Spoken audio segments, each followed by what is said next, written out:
তার পিতা শ্রীনগর উপজেলার কোলাপাড়া ইউনিয়নের সমসপুর গ্রামের স্বনামধন্য উচ্চ সরকারি কর্মকর্তা জনাব আবু সাইদ হাফিজ উল্লাহ।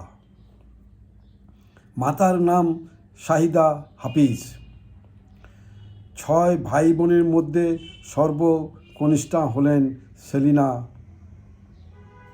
হাফিজ। 1969 সালে তৎকালীন পূর্ব পাকিস্তানের সেন্ট্রাল গভর্নমেন্ট স্কুল, বর্তমানে মতিঝিল সরকারি উচ্চ বালিকা বিদ্যালয় থেকে মাধ্যমিক পরীক্ষায় উত্তীর্ণ হন।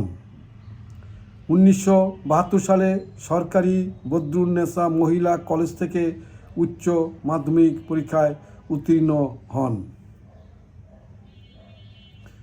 1973 সালে উপমহাদেশের প্রখ্যাত সুরকার, সঙ্গীত শিল্পী, গীতিকার, সঙ্গীতজ্ঞ আজাদ রহমানের সাথে শুভ বিবাহ বন্ধনে আবদ্ধ হন। তারপর পদবি পরিবর্তন করে সেলিনা আজাদ নাম হয়। বিয়ের পর 1976 সালে বাংলায় বিএ অনার্স পাশ করেন ইডেন মহিলা মহাবিদ্যালয় থেকে। তারপর তিনি ঢাকা বিশ্ববিদ্যালয়ে এমএতে ভর্তি হন। যথারীতি ক্লাস করেন, কিন্তু পারিবারিক কাজে ব্যস্ত থাকায় কয়েক বছর পড়াশোনা থেকে বিরত থাকেন। কিন্তু তার স্বামী জনাব আজাদ রহমানের অনুপ্রেরণায় আবার এমএ ক্লাসে ভর্তি হন এবং 1987 সালে জগন্নাথ বিশ্ববিদ্যালয় থেকে কৃতিত্বের সাথে এমএ পাস করেন। এমএ পাস করার পর তিনি পুরানা পল্টন মহিলা কলেজে শিক্ষকতায় নিযুক্ত হন। সেলিনা আজাদ 1994 সালে শ্রবণ প্রতিবন্ধীদের স্কুল শাহিক এ মিউজিক থেরাপিস্ট হিসাবে নিযুক্ত হন এবং নিজ দক্ষতা এবং মননশীলতার সাথে দীর্ঘ 19 বছর এই কাজটি করে গেছেন। সেলিনা আজাদ শাহিকের একনিষ্ঠ একজন সদস্য। প্রতিটি কাজই করতে পেরেছেন স্বামী আজাদ রহমানের বিশেষ অনুপ্রেরণায়। সেলিনা আজাদের উল্লেখযোগ্য দিক হল আজাদ রহমানের প্রতিষ্ঠিত সংস্কৃতি কেন্দ্র, যা বাংলা সংস্কৃতি বিকাশে, বিশেষভাবে বাংলায় উচ্চাঙ্গ সঙ্গীত প্রচারে বিশেষ ভূমিকা পালন করে। এই প্রতিষ্ঠানটি সেলিনা আজাদ দক্ষতার সাথে পরিচালনা করে আসছেন। 1998 সালে সেলিনা আজাদের পিতা মরহুম হাফিজুল্লাহ সাহেব পারিবারিক সদস্যদের নিয়ে একটি ট্রাস্ট গঠন করেন, যার নাম হাফিজুল্লাহ ট্রাস্ট।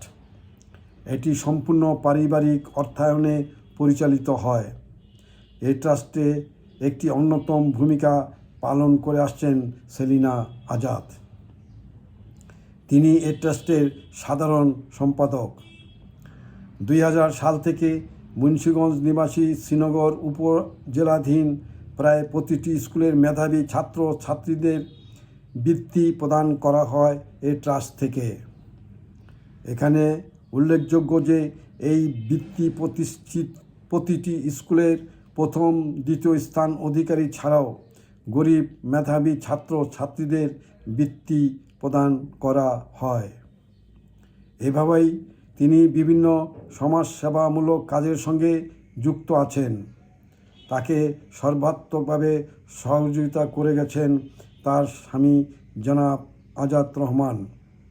কৃতজ্ঞতার সাথে তাকে স্মরণ করতে হবে।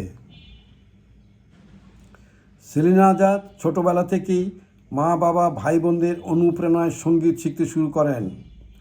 ওস্তাদ পিসি গোমেজ, ওস্তাদ ফুল মোহাম্মদ, সোহরাব হোসেন ও শ্রী সুধীন দাসের কাছে গান চর্চা করেন। পারিবারিক মণ্ডলটি সাংস্কৃতিকভাবে প্রভাবিত। তার পিতা হাফিজুল্লাহ সাহেব ছিলেন একজন সঙ্গীত প্রেমিক। পরবর্তীতে বিশিষ্ট সুরকার এবং সঙ্গীতজ্ঞের সাথে বিয়ে হওয়ার কারণে তিনি গানকে ধরে রাখতে পেরেছেন। বাংলাদেশ বেতার ও টেলিভিশনের একজন বিশেষ শ্রেণীর শিল্পী সেলিনা আজাদ। তার উল্লেখযোগ্য গানগুলির মধ্যে মাসুদ রানার ছবিতে মনেরও রঙে রাঙ্গাবো, দস্যু বনহুর ছবিতে তুমি হলে তুমি, খোকন সোনার ছবিতে সোনা দোলে জাদু দোলে, মায়ার বাঁধন ছবিতে প্রেম যদি লুকিয়ে রাখো। এছাড়া বিটিভি এবং বাংলাদেশ বেতারে অসংখ্য জনপ্রিয় গানের শিল্পী সেলিনা আজাদ। তার উল্লেখযোগ্য গানগুলি হল তোমার ওই চোখে চোখ চেয়ে, রিম ঝিম বৃষ্টি, নীলা কারো সয় না, আবার কখনো হবে দেখা, আবার যখন ইচ্ছে হবে এসো, এভাবে কত আর চলবে ইত্যাদি। মাসুদ রানার চলচ্চিত্রে তার গাওয়া মনেরও রঙে রাঙ্গাবো কালোজিও এই গান এখনও লোকমুখে ঘুরে ফিরে বেড়ায়। এটি তার গাওয়া অত্যন্ত জনপ্রিয় একটি গান। সাংসারিক জীবনযাপনের পাশাপাশি তিনি শিল্প সংস্কৃতির নিবেদিত এক প্রাণ শিল্পী। সেলিনা আজাদের স্বামী বিশিষ্ট সঙ্গীতজ্ঞ আজাদ রহমান 16 মে 2020 সালে প্রয়াত হন।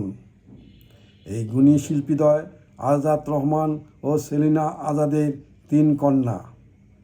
বড় কন্যা রুমানা নুসরাত আজাদ, তিনি ডাক্তার, অস্ট্রেলিয়া প্রবাসী। মেজ কন্যা রোজানা আজাদ অস্ট্রেলিয়ায় বিশ্ববিদ্যালয় অ্যাডমিনিস্ট্রেটিভ কাজে কর্মরত আছেন। ছোট কন্যা নাফিসা আজাদ সরকারি চাকরি করেন, তিনিও অস্ট্রেলিয়া প্রবাসী। তারা সবাই সঙ্গীতের সাথে যুক্ত। সাংস্কৃতিক অঙ্গনের স্বনামখ্যাত সঙ্গীত শিল্পী সেলিনা আজাদ সমসপুর তথা বাংলাদেশের এক গৌরবময় অহংকার। খোদা হাফেজ।